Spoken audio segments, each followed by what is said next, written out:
Assalamualaikum warahmatullahi wabarakatuh. Bertemu kembali dengan kami Basis di channel Cahaya Hati, channel yang mengungkap, mempelajari, serta menyampaikan ilmu agama, ilmu ajaran agama, ilmu rohani, ilmu tentang perjalanan hidupnya rohani di balik dimensi jasmani manusia. Hal ini berkenaan dengan kehidupan manusia di alam dunia, agar mengetahui sesungguhnya hakikat daripada kehidupan itu sendiri. Di manakah hakikat hidup itu pada diri manusia? Nah, untuk mengetahui itu semua ada pada ilmu Tuhan, ilmu ajaran agama, ilmu tentang ketuhanan. Nah, ilmu ini ada di kitab yang qadim, kalam yang qadim, dan kitab yang wujud atau disebut mushaf. Kami sapa terlebih dahulu saudara-saudaraku pemirsa dimanapun Anda berada, khususnya pemirsa di seluruh Nusantara. Salam rahayu, salam kebajikan, salam cinta kasih sayang, rukun dan damai untuk seluruh umat manusia sedunia.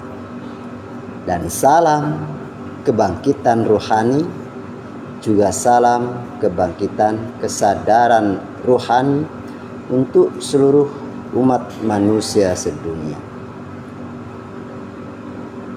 Dalam kesempatan kali ini tadi kami sudah sampaikan di muka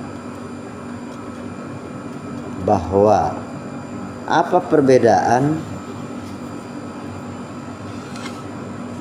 kitab suci, kalam suci, kalam Tuhan, wahyu Tuhan dan firman Tuhan dengan Al-Quran atau mushaf atau kitab-kitab suci agama lain. Nah, saudara-saudaraku pemirsa dimanapun Anda berada, kami sampaikan hal ini agar menjadi suatu pemahaman dan agar menjadi suatu petunjuk bagi umat yang beragama, baik yang beragama Islam, Nasrani, Buddha, Hindu, Konghucu, Kapitayan dan sebagainya, agar memahami dan memaknai kitab-kitab sucinya dalam kehidupan ini tidak salah paham, tidak salah mengerti mana kitab suci, kalam suci, mana kitab Quran yang mushaf atau kitab suci yang mushaf yang tertulis di kitab-kitab atau buku-buku, dan kitab yang tidak tercatat di dalam buku-buku. Seperti itu. Karena sesungguhnya manusia itu ada dua dimensi alam. Manusia yang wujud ini adalah manusia jasmani yang terukur oleh ruang dan waktu, yang mempunyai panca indera yang wujud serta alat baca gelombang, itu akal. Manusia yang jasmani berada di alam dunia, alam kenyataan, alam fakta realita, alam fisika. Sedangkan manusia rohani atau unsur dari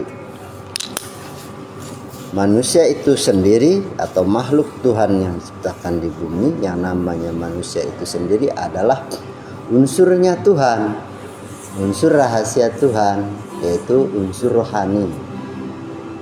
Unsur rohani, unsur hidup yang kekal, yang tidak terukur ruang dan waktu. Unsur rohani adalah kodim. Ya, dia rahasia. Dia tidak terlihat, namun dia ada dan dialah di alam metafisika. Seperti itu. Rohani itu metafisika dimensinya, dan jasmani itu fisika dimensinya. Fisika itu wujud, ada, nyata, dan metafisika itu tidak wujud, ada, namun rahasia. Nah, kenapa kami ungkapkan hal seperti ini? Agar nanti kita dapat pahami, kita telusuri apakah kitab suci pada setiap ajaran agama itu yang ada di dunia ini, atau kitab suci yang wujud, yang mushaf atau yang berbentuk kitab, itu adalah yang dapat dibaca oleh kehidupan ini, atau sulit untuk dibaca oleh manusia. Dan apakah kitab yang suci yang dibalik wujud jasmani manusia itu adalah kitab yang mutlak, yang sulit dibaca oleh panca indera manusia, namun harus dibaca dengan unsur Tuhan pula, karena kalam kodim, kalam Tuhan, firman Tuhan, yang itu adalah perkataan Tuhan sendiri, Allah Subhanahu wa ta'ala.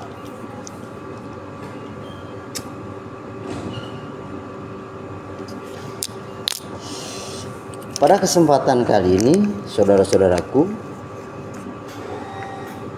penjelasannya yang kami sampaikan nanti itu tidak jauh beda dengan penjelasan kitab-kitab selain agama Islam.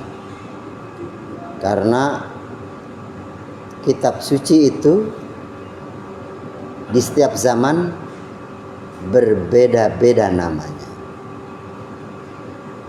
Namun kitab suci yang kodim, kalam yang kodim, firman yang kodim, wahyu yang kodim, tetap itu juga. Karena dari Tuhan yang maha kodim, Tuhan yang satu, Tuhan yang maha esa. Esa di maha terbilang di dunia. Artinya terbilang 1, 2, 3, 4 dan sebagainya.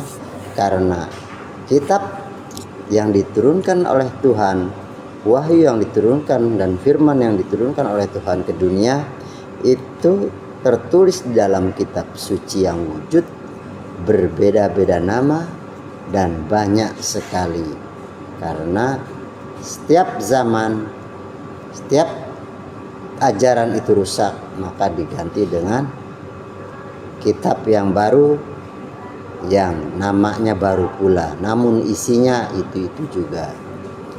Dimana secara ilmiah kami sampaikan, jika air sebotol air kami tuang pada gelas menjadi segelas air, kemudian kami tuang lagi ke cangkir menjadi secangkir air, kami tuang ke mangkok jadi semangkok air. Nah, itu adalah penjelasan dari kalam Tuhan. Ibarat air itu adalah kalam Tuhan, isinya tetap air-air pula. namun wadahnya, tempatnya berbeda-beda dan sebutannya pun berbeda-beda pula. Nah, inilah yang harus dipahami, saudara-saudara.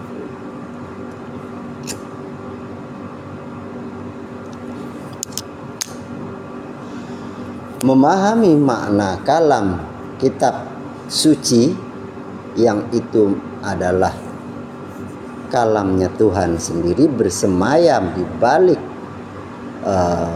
dunia ini, dimensinya, dengan kitab suci Al-Quran atau Alkitab yang lainnya yang wujud, yang mushaf di dunia. Kitab yang asli adalah kitab yang tak berlafal huruf, ya, tidak bersuara. Itu namanya kitab Qadim, kitab hakiki wahyu Tuhan yang berada di alam dimensi yang di luar dunia, artinya di balik dunia ini, di balik wujud dunia ini, rahasia ini. Karena dia tidak tertulis, tidak bersuara jika dibaca, karena merupakan unsur gelombang, unsur nur ilahi, nur Tuhan, nur ilahiyah. Isinya suatu unsur rahasia kebesaran persifatannya, ya, sifat dari rahasianya, sifat dari nurnya, sifat dari zatnya, sifat dari asma'nya, sifat dari af'alnya, dan sifat dari wujudnya.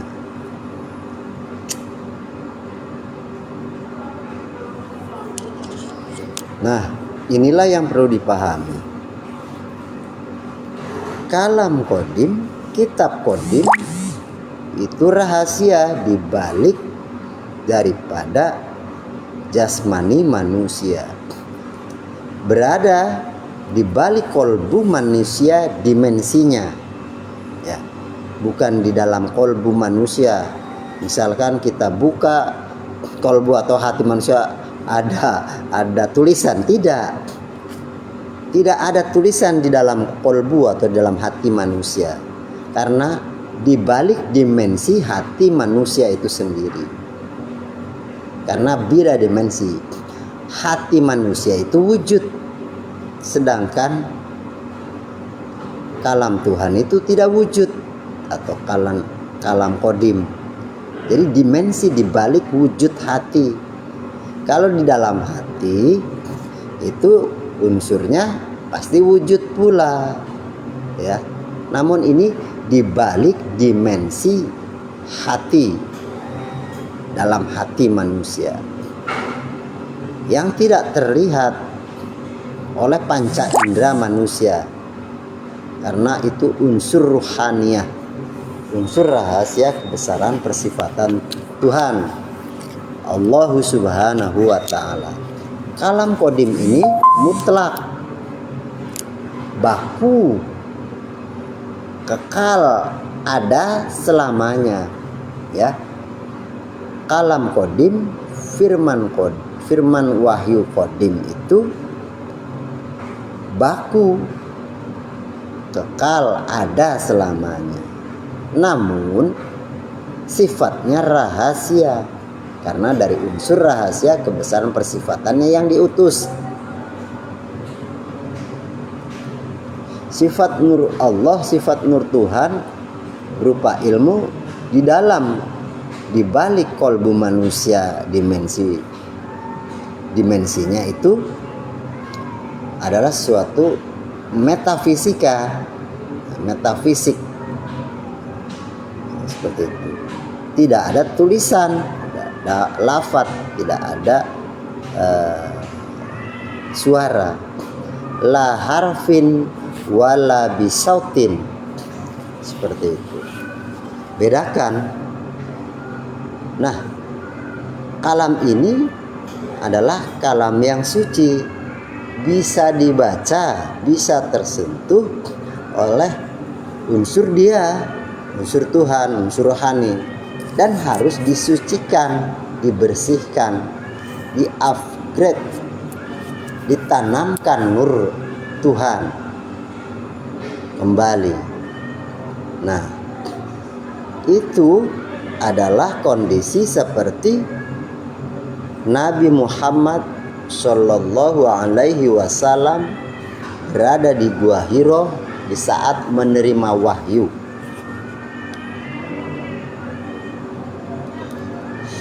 Nabi Muhammad Shallallahu Alaihi Wasallam di Gua Hiro di saat beliau disucikan dadanya, dibersihkan kolbunya, ya. Pada saat itulah ditanamkannya, dihubungkannya, diaktifasi rohanianya, ya. Ditanamkan nur Tuhan, unsur Tuhan, ya. Aktifasi rohani, ya. Untuk dibersihkan dan untuk menerima kalam Tuhan dan bersemayamnya kalam Tuhan disebut kitab Qadim. Kitab Qadim adalah kitab rahasia di balik dimensi hati manusia, ya. Di balik dimensi hati manusia, bukan di dalam hati. Ya, secara umum bisalah dalam hati, tapi bukan di dalam hatinya, ya. Kalau dalam hatinya nanti dibelah dadanya apa? Ada Quran, ada kitab, tidak. Di balik dimensi hati manusia, seperti itu. Nah, itulah kalam Qadim, ya. Harus disentuh oleh unsur Tuhan yang Qadim pula, yaitu unsur rohani, untuk membacanya, ya. Maka untuk membaca alam akhirat, untuk membaca kalam Qadim lewat unsur ruhani itu sendiri, tidak akan terbaca kitab Qadim, kitab yang suci, jika unsur Tuhan rohani manusia disucikan. Maka ini terjaga. Kitab Qadim, kitab Allah Subhanahu wa Ta'ala, Tuhan yang Maha Esa, selalu terjaga kitab tersebut, ya. Yang menjaga Tuhan itu sendiri, pemiliknya, ya. Pasti ada, pasti kekal sepanjang masa, karena Dia Tuhan Allah Subhanahu bako, kekal, ada selamanya. Tiada awal, tiada akhir. Nah, itulah yang disebut kitab Qadim, kalam Qadim, firman Qadim, wahyu Qadim, yang bersemayam di balik dimensi hati manusia. Kalau dalam belajar agama, kita sering disebutkan dengan Iqra kitabak, bacalah di dalam dirimu, ya, tentang rahasia-rahasia perjalanan hidup dan kehidupan, rahasia kehidupan di balik dirimu, yaitu kehidupan ruh, unsur Tuhan, ya. Kitab perjalanan hidup manusia di dunia adanya di balik hati dimensi manusia atau kolbu manusia itu sendiri. Nah, itu tadi, itu kitab suci yang terjaga. Dan kitab suci itu jika ditempatkan pada gunung saja tidak mampu. Dia akan terbakar atau akan runtuh gunung tersebut. Seperti itu. Namun kenapa bisa bersemayam di balik hati dimensi manusia? Ya, itu adalah rahasia Tuhan, ketetapan Tuhan. Dan ketetapan Tuhan itu qadim, mutlak, baku, ada. Seperti itu, memahaminya.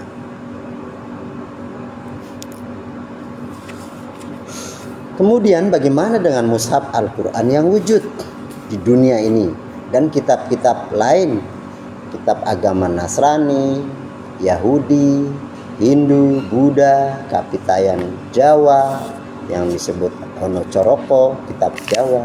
Bagaimana dengan kitab tersebut yang mushaf yang tertulis di kertas berbentuk buku atau kitab yang nyata?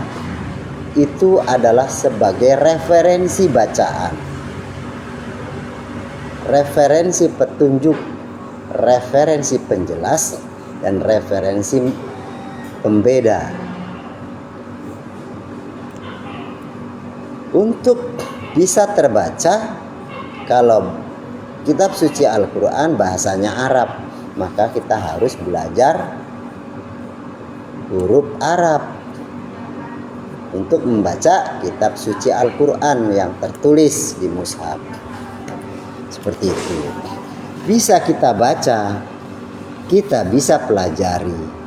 Namun kitab Al-Quran yang wujud itu hanya sebatas literasi cerita, ya, biasa, tidak bisa mengartikan, memaknai kandungan isi Al-Quran yang suci. Hanya sebutannya kitab suci Al-Quran. Tapi ya, yang suci itu adalah di balik kitab tersebut, di balik huruf tersebut, di balik bacaan tersebut. Seperti itu. Maka di dalam kitab suci Al-Quran ada yang kalimat muhkamat dan kalimat mutasabihat. Nah, kalimat muhkamat adalah kalimat yang umum, yang baku. Namun kalimat mutasabihat itu biasanya dengan tafsir, ya, dengan penafsiran oleh para mufasir. Nah, penafsiran kitab yang wujud Al-Quran dan kitab yang lain yang ada di dunia ini itu memakai akal manusia. Penafsirannya melalui akal manusia. Setelah terlihat oleh panca indera manusia, maka kitab yang wujud itu, kalau di umat Islam, kitab suci Al-Quran yang wujud itu ditafsirkan lewat, ya, istilahnya asal muasal, ya,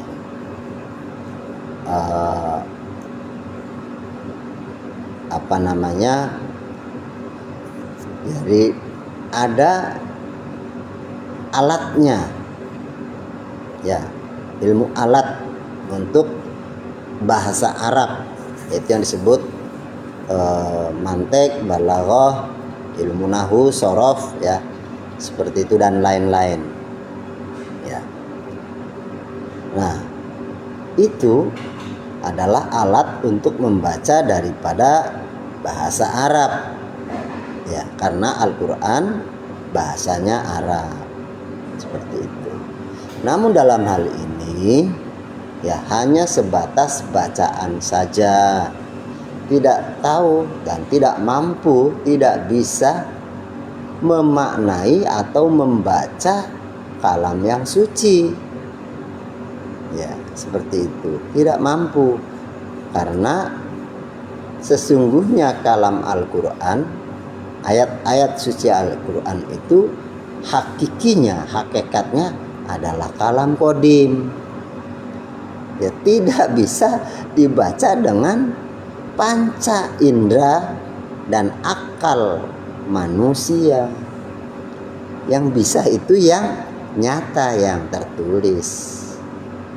Jika tidak dipahami, ya, untuk memahaminya maka perlu tafsir. Dan tafsir ini adalah hasil daripada penafsiran para mufassir. Seperti itu. Dan ini tidak bisa menjadikan patokan karena sudut pandangnya sudut pandang akal. Akallah yang menafsirkan kitab suci Al-Quran. Ini tidak tepat, tidak relevan, karena akal itu barang baharu. Barang baharu itu relatif, tidak mutlak, tidak kekal, ya. Hanya ada penafsiran. Maka biasanya dari tafsir itu terlihatlah sudut pandang, ya. Seorang alim menafsirkan ayat A, hasilnya penafsiran A. Seorang penafsir atau mufassir, ayat A bisa hasilnya B, ya, sesuai dengan sudut pandang para mufassir. Seperti itu. Nah, inilah tidak akuratnya membaca Al-Quran mushaf lewat akaliyah. Itu. Disitulah bedanya kitab suci Al-Quran yang mushaf dengan kitab suci yang kalam kodimnya. Nah, seperti Mbah Busdur dalam syairnya, Al-Quran kodim wahyu minul yo, ora dinulis iso diwaca. Iku jangan guru was kita. Nah, Al-Quran Kodim itu wahyu minulya, dan itu adalah wejangan atau petunjuk dari guru waskito. Guru waskito adalah guru kodim atau disebut guru rohani, guru sejati, tidak wujud.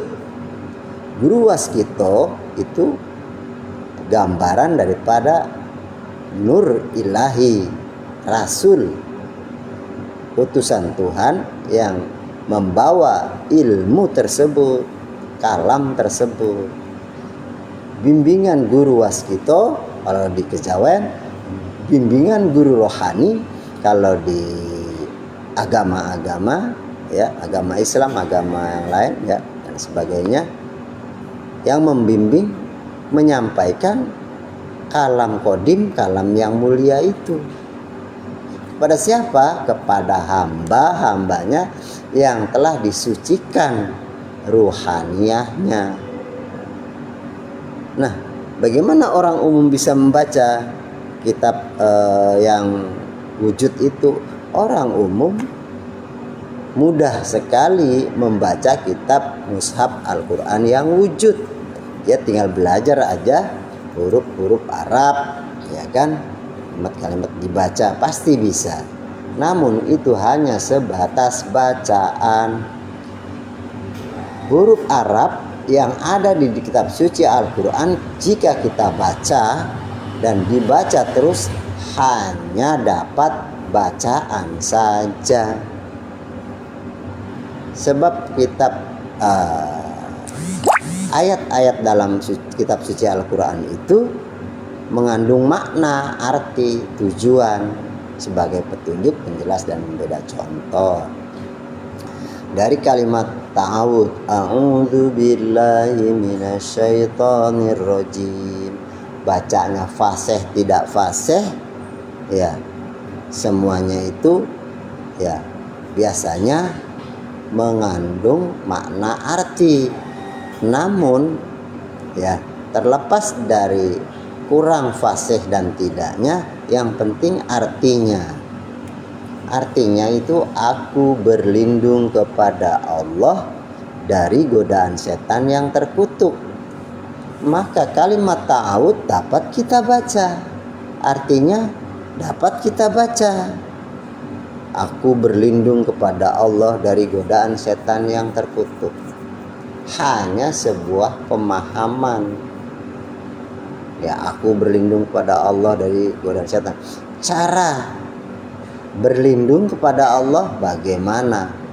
Teknik berlindung kepada Allah bagaimana? Rukun syarat untuk berlindung kepada Allah bagaimana? Siapa gurunya? Ya, berlindung kepada Allah sedangkan Allah Maha Qadim, Maha Rahasia, bagaimana caranya? Allah Maha Rohani di alam Maha Rohani, alam Maha Akhir, alam yang laisa kamitslihi syai'un. Mana mungkin terjangkau kalau tidak dengan ahlinya, manusia yang sudah disucikan rohaniahnya. Berlindung kepada Allah, berlindung, pahami berlindung. Berlindung itu mati. Ya, kalimat berlindung mati. Seperti itu. Berlindung kepada Allah berarti sifat kemanusiaannya mati. Ya, sudah berlindung, artinya kan sudah mati. Nah, kalau ingin bertemu Tuhan, kau harus berlindung, kita harus berlindung pada Allah. Mati dulu. Kalau sudah mati, bisa gak digoda setan yang terkutuk? Tidak bisa, tidak akan bisa. Yang masih hidup yang bisa digoda oleh setan yang terkutuk. Ya, selagi masih hidup, tergoda oleh setan, oleh iblis, oleh jin, seperti itu. Nah, kalimat berlindung ini kalimat mati, ya, meninggal. Nah, dari kalimat tauhid siapa yang menjelaskan lebih dalam? Adakah hanya sebuah dibaca saja? Satupun manusia di dunia ini, para pakar ilmu agama, khususnya agama Islam, saya belum pernah dengar yang menjelaskan tentang teknik berlindung kepada Allah. Cara berlindung kepada Allah, cara jalan berlindung kepada Allah, rukunnya seperti apa, rukun syarat. Dari satu ayat, satu kalimat tauhid saja di dunia ini tidak ada satu manusia pun yang menjelaskan tekniknya, cara jalannya, rukun syaratnya untuk bisa berlindung kepada Allah, kembali kepada Allah, ya, agar tidak tergoda dari godaan setan yang terkutuk. Nah, inilah pentingnya dalam memahami kitab suci untuk agama Islam, kitab suci Al-Quran. Ya, membacanya kitab suci Al-Quran yang mushaf bisa semua manusia. Bahkan burung beo pun mohon maaf kalau diajarkan kalimat a'udzubillahi minasyaitonirrajim pasti bisa. Burung nuri pasti bisa. Masa kita disamakan seperti burung nuri atau burung beo? Nah, ini harus kita ketahui, kita pahami. Jangan asal ikut-ikutan seperti itu. Mengapa demikian? Saya secara pribadi dahulu seperti itu, membaca Al-Quran, kitab suci Al-Quran mushaf yang ada di buku, berbentuk buku itu saya baca, bahkan khatam bahasanya, dari juz pertama sampai juz 30 khatam saya baca, tapi hanya sebatas baca. Hasilnya tidak ada pengaruh pada jiwa, pada rohani, pada kehidupan, tidak ada. Hanya sebatas membaca. Seharusnya khatam kitab suci Al-Quran, khatam pula tentang ilmu ketuhanan sampai bertemu Tuhan. Seperti itu. Karena itu kalam Tuhan. Khatam membaca Al-Quran bolak-balik saya dahulu, tapi tidak ketemu dengan pemiliknya. Nah, ini yang repot seperti itu. Ternyata ya belum pas dalam memahami kitab suci Al-Quran. Perlu pembimbing, perlu guru khusus yang mempelajari, mempraktekkan ayat-ayat di dalam kitab suci Al-Quran.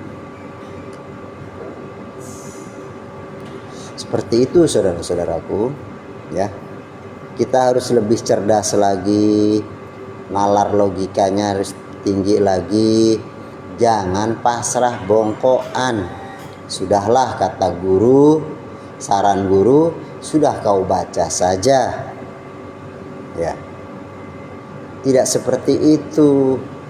Maka akhirnya umat Islam hanya sebatas membaca, tidak mengerti maksud dan tujuan isi daripada kitab suci Al-Quran itu sendiri.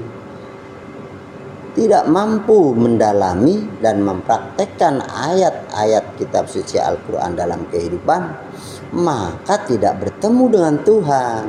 Percuma membaca kitab suci Al-Quran. Jika kita baca, kita pelajari, tapi tidak ketemu dengan pemiliknya, percuma, sia-sia. Saya pelaku dahulu. Ya, seperti itu. Namun seperti apa sih? Ya harus sampai kepada kalam kodimnya, kitab kodimnya yang suci, yang asri, di balik jasmani manusia, di balik itu. Karena sesungguhnya kitab suci dari setiap agama itu adalah panduan, ya, panduan untuk perjalanan hidup manusia di dunia ini. Dari dunia sampai ke akhirat harus sampai.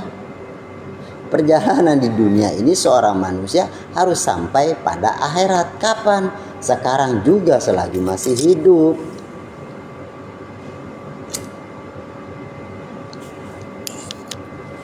Jika di dunia perjalanan hidup kita tidak sampai, maka apalagi di akhirat.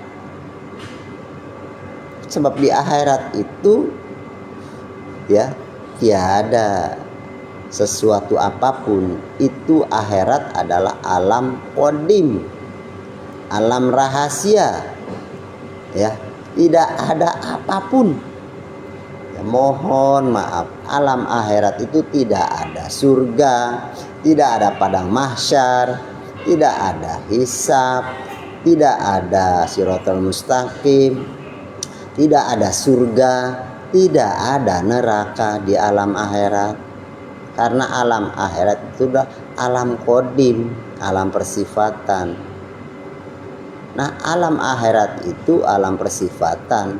Nah, sedangkan sifat Tuhan wujud di dunia. Nah, akhirat itu mewujud menjadi alam dunia namanya. Pahami saudara-saudaraku, alam akhirat itu adalah alam rahasia kebesaran persifatan Tuhan. Alam akhirat mewujud menjadi alam dunia sekarang juga. Kenyataan ruhani ya itu mewujud pada jasmani. Namun di balik jasmani ada dimensi ruhani. Di balik wujud dunia ini ada dimensi akhirat yang metafisik. Jasmani fisik, alam dunia fisik, wujud nyata, realita, fakta, terbukti. Ya. Akhirat ruhani, metafisik, tidak terlihat oleh panca indera manusia.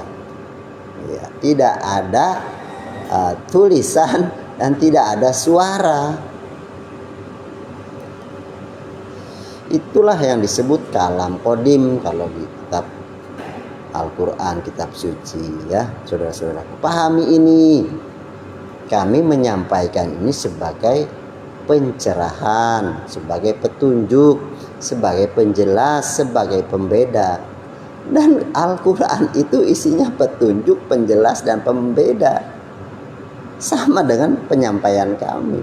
Penyampaian kami bukan ada unsur lain, tapi menjadi petunjuk, penjelas, dan pembeda. Ya itulah isi Al-Quran.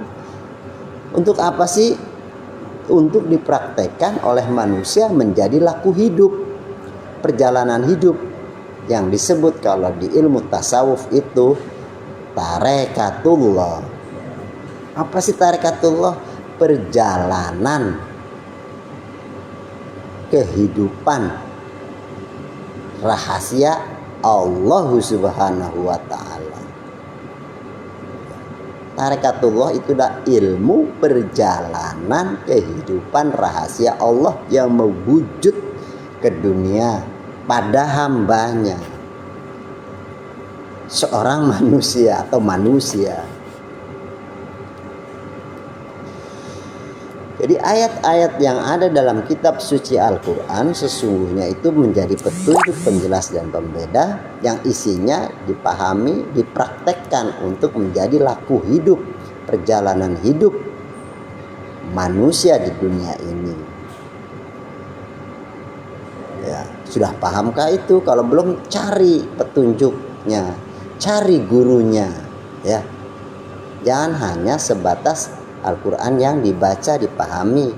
Untuk apa? Katanya untuk sholat, untuk berzikir, dan sebagainya, dan sebagainya. Betul, itu petunjuk awal.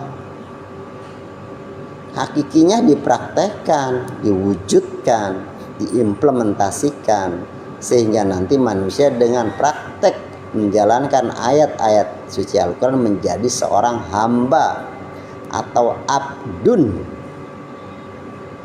Ya, hamba pada majikan. Abdun, tidak berdaya apa-apa pada majikan.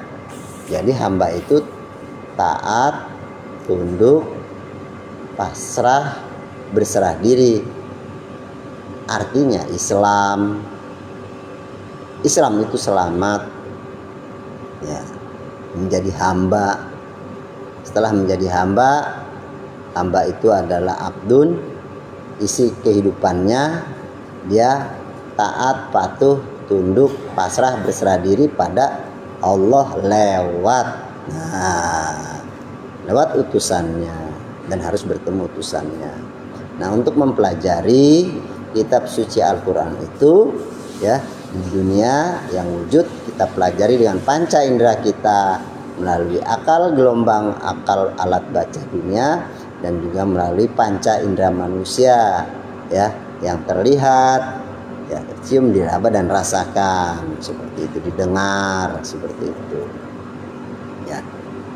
Nah, kalau kalam kodim, kitab kodim itu bukan dengan jasmani manusia, tapi dengan unsur di balik jasmani manusia itu sendiri, unsur rohani.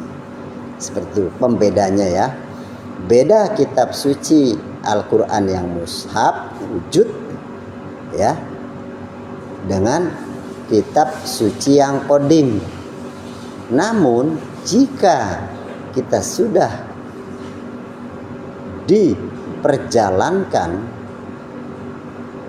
ke dalam unsur rohani, ya, pensucian diri, pensucian jiwa, penyucian kolbu, ditanamkan nur iman dan nur kitab atau aktivasi rohani, barulah terbaca kalam kodim dan mewujud pada mushaf Al-Quran. Al-Quran dapat dipahami, dimengerti secara hakiki lewat unsur ruhani itu pada diri manusia. Seperti itu. Inilah yang harus dipahami oleh seluruh umat manusia sedunia, khususnya umat Islam, ya. Dan harapan kami para ahli kitab, ya, para tokoh agama Islam, ahli kitab, jangan mengandalkan ilmu Al-Quran untuk menjadikan ilmu perdebatan, ilmu menang-menangan, ilmu dalil, ya. Karena Al-Quran itu sendiri bukan untuk mendalilkan, bukan untuk menang-menangan, bukan untuk hebat-hebatan, tapi untuk dipraktekkan menjadi laku hidup manusia itu sendiri, ya. Pahami saudara-saudaraku, ini sebagai informasi penjelasan, ya. Harus kita renungi, pikirkan, terima dengan lapang dada dan pikiran yang jernih, ya. Jangan mengandalkan ego, mentang-mentang sudah mahir, mentang-mentang sudah pandai dalam membaca Al-Quran, ya. Dan ingat terhadap ayat-ayat Al-Quran, atau namanya fasih, atau namanya apa itu, kalau penghafal Quran, ya. Sudah hafal, bukannya untuk dipraktekkan, tapi hanya untuk dibaca saja, untuk menjadi dalil saja, hanya cerita saja.